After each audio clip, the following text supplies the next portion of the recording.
Tu ne peux pas savoir ce que tu es. Tu ne peux que le vivre.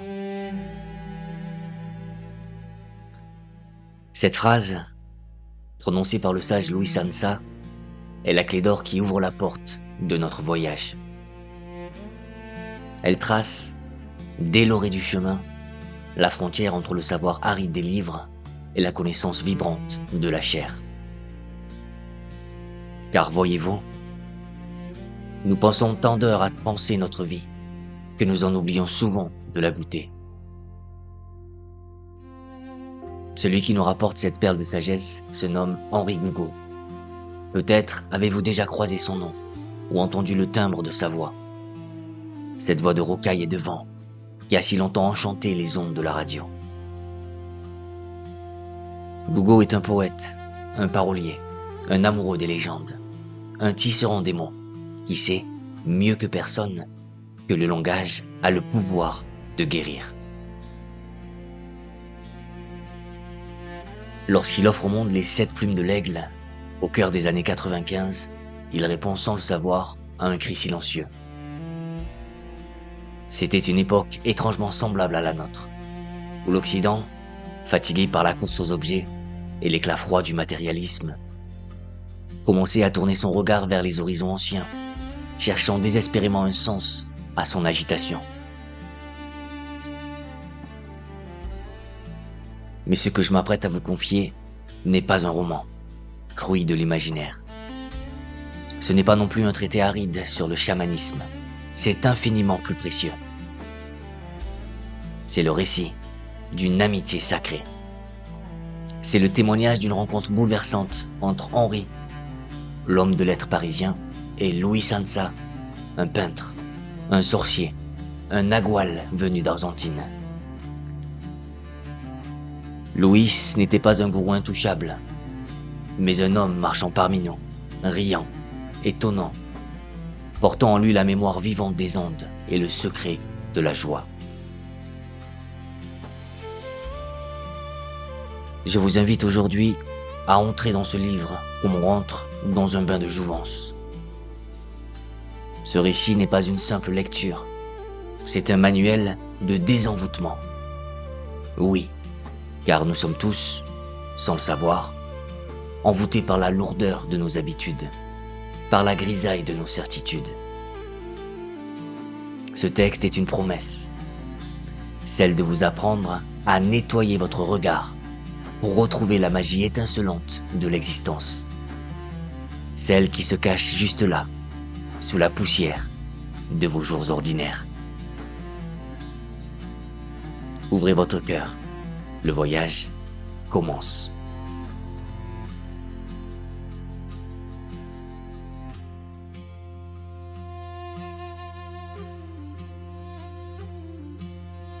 Laissez-moi vous peindre l'homme qui se tient au centre de ce cercle, Louis Sansa.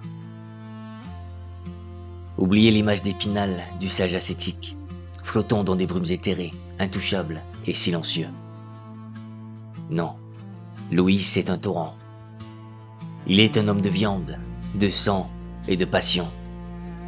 Un être qui marche sur le bitume gris de Paris, mais dont le cœur bat au rythme sauvage des vents des Andes.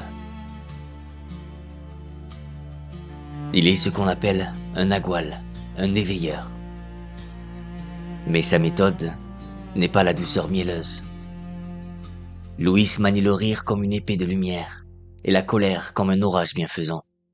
Il est imprévisible, capable de vous secouer par une provocation soudaine ou de vous désarmer par une blague uniquement pour briser la coquille rigide de vos certitudes. Il est là pour fissurer le masque que nous portons tous. Face à cette force de la nature, voici Henri Gougaud. Et à travers Henri, je vous vois. C'est vous, c'est moi, c'est nous tous, enfants de l'Occident rationnel.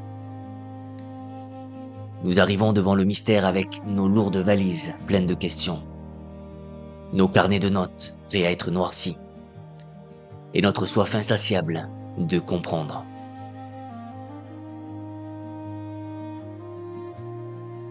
Nous approchons le sacré comme des géomètres, cherchant à mesurer l'immensurable, à disséquer le miracle pour le mettre en équation, à l'enfermer dans la petite boîte rassurante de notre logique. Je vois Henri tenter de saisir l'enseignement avec sa tête. Il écoute, il analyse, il fronce les sourcils. Il cherche le pourquoi et le comment. Mais pour Louis, cette agitation mentale est une barrière, un mur de briques qui nous sépare de la vie elle-même.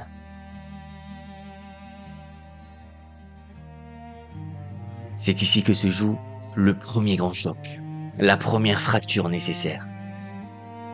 Louis enseigne une vérité, déroute notre esprit éduqué. Le monde ne se pense pas, il se sent, il se boit, il se respire. Il demande à l'intellectuel qui sommeille en nous de se taire, ne serait-ce qu'un instant, pour laisser parler la peau, le ventre, le cœur. Il nous dit que la logique est un outil merveilleux pour construire des ponts ou des machines, mais qu'elle est aveugle pour percevoir la réalité vibrante de l'instant. Tant que nous filtrons le monde à travers le tamis de nos concepts, nous ne rencontrons jamais la vie. Nous ne rencontrons que nos propres idées sur la vie.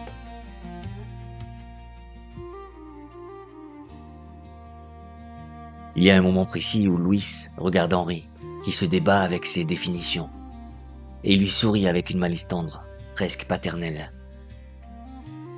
Il lui offre alors cette phrase que je vous demande de laisser résonner en vous. Le secret ne se cache pas. Il est là, sous tes yeux, mais tu ne le vois pas parce que tu regardes tes pensées.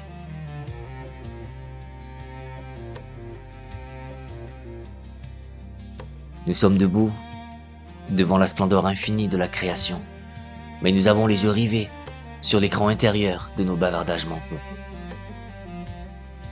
Nous sommes affamés devant un festin, mais nous restons fascinés par la lecture du menu. Louis nous invite à lever les yeux, à cesser de nommer les choses, pour enfin, simplement, oser les toucher.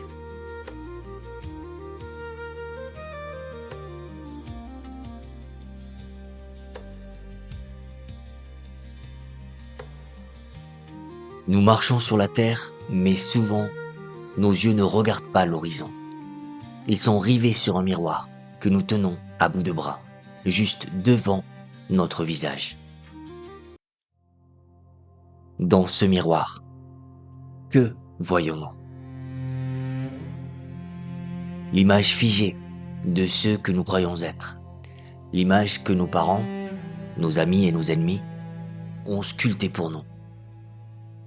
Nous disons « je suis timide »,« je suis colérique », j'ai eu une enfance difficile. Et ces définitions deviennent les barreaux d'une cage dorée.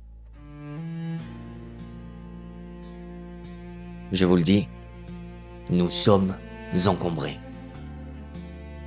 Nous traînons derrière nous, comme un sac de pierre, le poids de notre histoire personnelle. Ce passé, si nous n'y prenons garde, dévore notre présent. Il nous empêche de voir la nouveauté de l'aube, car nous la regardons à travers le filtre poussiéreux de nos souvenirs. Louis Sansa offre alors à son ami, et à nous, à travers lui, un outil étrange et puissant, la récapitulation. Comprenez bien ceci. Il ne s'agit pas de se souvenir pour le plaisir de la nostalgie, ni pour rouvrir de vieilles plaies en cherchant les coupables. Non, c'est un acte chirurgical. C'est retourner, en esprit, sur les lieux de nos batailles passées, non pour y souffrir à nouveau, mais pour y récupérer l'énergie que nous y avons laissée. Chaque colère non résolue, chaque chagrin cristallisé, est un morceau de votre âme qui est resté prisonnier là-bas, dans le temps révolu. Récapituler, c'est souffler sur la poussière pour reprendre votre lumière. C'est un grand nettoyage de printemps intérieur.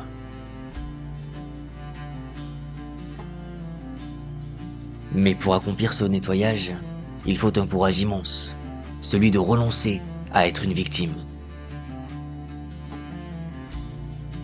Ah, comme nous aimons secrètement nos blessures. Elles nous donnent une identité, une raison de nous plaindre, une excuse pour ne pas voler.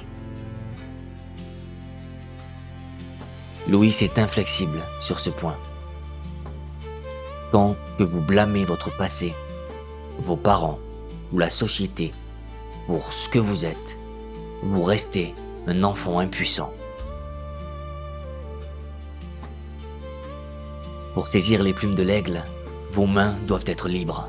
Et pour qu'elles soient libres, elles doivent lâcher le blâme.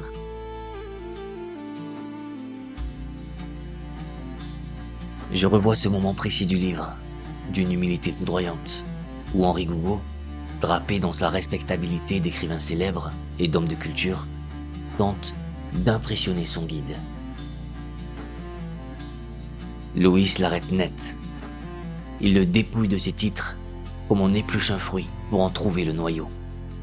Il le force à regarder l'immensité du ciel étoilé au-dessus de Paris et lui fait comprendre ceci. Devant l'infini du cosmos, tu n'es pas un écrivain. Tu n'es pas un personnage important. Tu es un homme, juste un homme, nu et transitoire, un souffle de vie face au mystère.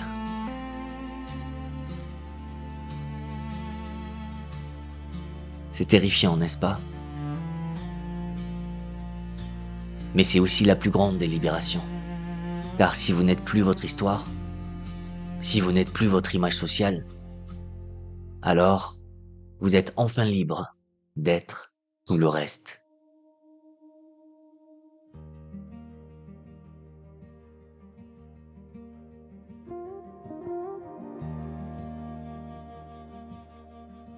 Je sais que dans nos contrées de pierre et de verre, il est un mot que nous osons à peine chuchoter, comme s'il portait malheur. La mort. Nous l'avons reléguée dans les chambres froides de l'oubli. Nous la voyons comme une voleuse qui viendra, un jour, nous dérober nos trésors. Mais je vous demande, pour quelques instants, de déposer votre peur au seuil de cette écoute. Car dans la sagesse des Andes que nous transmet Henri Gougaud, la mort ne porte pas de faux, elle porte un miroir. Louis Sansa nous enseigne une vérité qui fait frissonner la peau, mais réchauffe le cœur. La mort n'est pas une fin lointaine. Elle est une compagne de route. Elle marche avec nous, à chaque pas, depuis notre premier cri. Il dit qu'elle se tient là, toujours, à portée de bras, juste derrière votre épaule gauche. N'ayez pas crainte. Tournez doucement la tête vers cette épaule. Elle n'est pas là pour vous terrifier, mais pour vous conseiller. Elle est la seule conseillère qui ne ment jamais. Quand vous vous perdez dans des futilités, quand vous gardez rancune pour des broutilles, quand vous remettez à plus tard l'acte d'aimer, c'est elle qu'il faut interroger. Si vous lui demandiez, ai-je le temps d'être petit, d'être mesquin, d'être triste? Elle vous répondrait dans un souffle. Non, tu n'as que cet instant. Fais-en un diamant. C'est la conscience de notre finitude qui donne aux fruits sa saveur sucrée. C'est parce que la rose fane qu'elle est si précieuse. Vivre avec la mort à sa gauche, c'est vivre dans l'urgence merveilleuse de l'amour. C'est cela, vivre de manière impeccable. Ne laissez aucune trace de regret, car on sait que le grand départ peut survenir avant que le soleil ne se couche. Mais pour s'élever vers cette clarté, il faut aussi accepter de descendre. L'aigle, pour toucher les nuages, doit avoir un regard perçant qui n'ignore rien de la terre. De même, vous ne pouvez pas toucher la lumière si vous rejetez votre propre ombre. Nous avons tous en nous des caves, des lieux humides, où dorment nos jalousies, nos lâchetés, nos hontes. Souvent, nous dépensons une énergie folle à barricader ces portes, à prétendre être parfaits. C'est une erreur, mes amis. Un arbre dont les racines refusent la terre noire et boueuse ne peut pas élever sa cime vers l'azur. Il s'effondre. Henri Gougaud nous invite à embrasser nos monstres. Ne les combattez pas, car ce que l'on combat se renforce. Invitez-les à votre table, reconnaissez-les. Dites « Oui, j'ai peur. Oui, je suis imparfait. » En acceptant votre ombre, vous la privez de son pouvoir de nuisance. Elle devient le terreau fertile de votre croissance. Car au fond, quel est le grand oubli de notre vie? C'est une confusion tragique sur notre nature. Comme le dit si justement le livre, à travers la voix du sorcier. Nous sommes des êtres de lumière, mais nous passons notre temps à nous prendre pour des objets.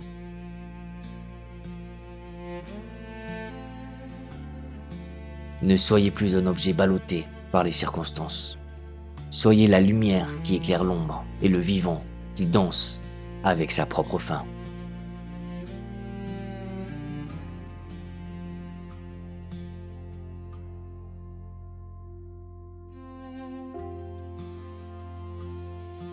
Imaginez maintenant que votre âme possède des ailes, longtemps repliées, engourdies par l'hiver de l'oubli. Le voyage que nous propose Henri Gougaud, guidé par la main ferme de Louis Sanza, est celui d'un déploiement. Il nous parle de 7 plumes. Ne voyez pas ces 7 plumes comme des diplômes que l'on accroche au mur de sa vanité. L'esprit ne collectionne pas les honneurs, il se déleste des poids. Chaque plume conquise est une victoire sur notre propre inertie, un étage de plus dans la tour de notre conscience. C'est une échelle de lumière où chaque barreau nous éloigne de la mécanique somnambule pour nous rapprocher de l'éveil.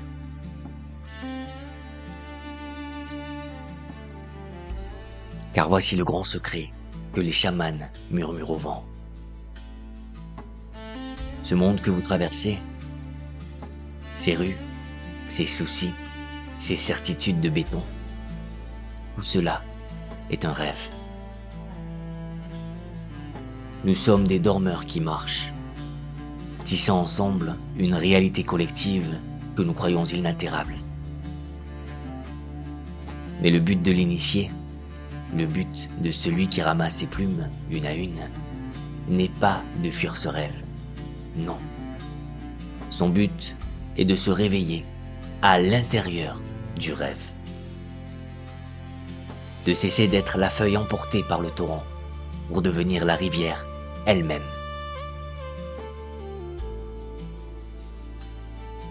Comment s'éveiller? Par une pratique que Louis nomme l'art de l'affût. C'est une posture de guerrier pacifique. Être à l'affût,